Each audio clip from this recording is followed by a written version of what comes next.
la chose la plus profonde qui ait pu être faite vis-à-vis des plus jeunes, c'est le conte. Moi j'aime beaucoup le conte, beaucoup. Je trouve qu'il est à la fois profond, à la fois terrible et à la fois évidemment il donne énormément de plaisir.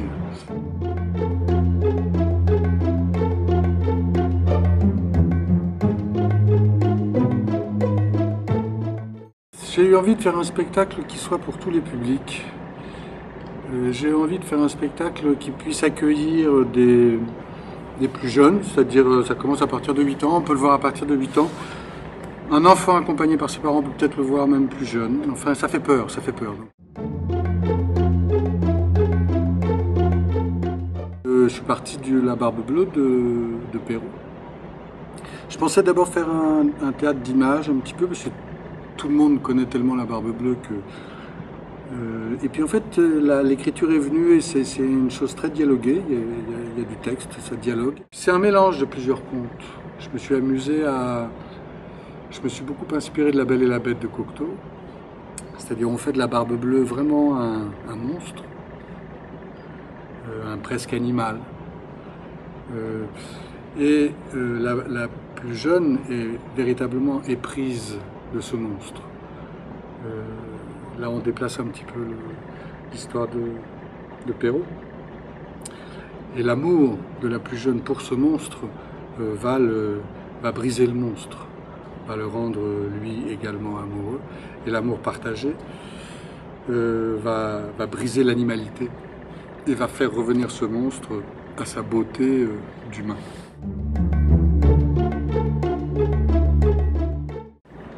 Une des choses qui permet d'éviter la douleur de la cruauté, sans éviter la cruauté, c'est le rire. Le spectacle est très drôle, maintenant je peux le dire parce qu'on l'a joué quand même un grand nombre de fois et au bout d'un moment on sait. Le spectacle est drôle et les mots ne se font pas faute de rire. Et il rit, évidemment tu sens dans les réactions des spectateurs cette évacuation de la terreur par le rire. Par le cri bien sûr, mais aussi par le rire. Ça c'est très joli de sentir à la fois ce besoin de la peur de l'enfant, les plus jeunes, et de sentir cette impression vraiment de peur. Ils ont peur, et en même temps le plaisir que ça leur fait.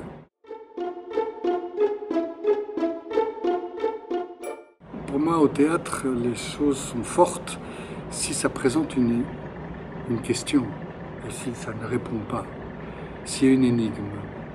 Mais en même temps que l'énigme soit aussi, soit pas de l'ordre de l'anecdote, c'est-à-dire je veux que les enfants comprennent et la langue, qui parfois frôle le passé, donc par certains gestes très simples, très naïfs, on aide les plus jeunes à comprendre des mots un peu savants, et les situations, je voulais qu'ils comprennent toutes les situations, les enjeux, mais en même temps qu'il n'y ait pas de réponse. Le conte a cette beauté, il ne donne pas de réponse. Pourquoi Barbe Bleue tue? Pourquoi il tue toutes ces femmes? Perrault ne se donne absolument pas du tout la peine de répondre à cette question. Par contre, la question est là. Barbe Bleue tue. Pourquoi il veut tuer sa dernière épouse? Donc j'ai fait très attention à ce que l'énigme demeure.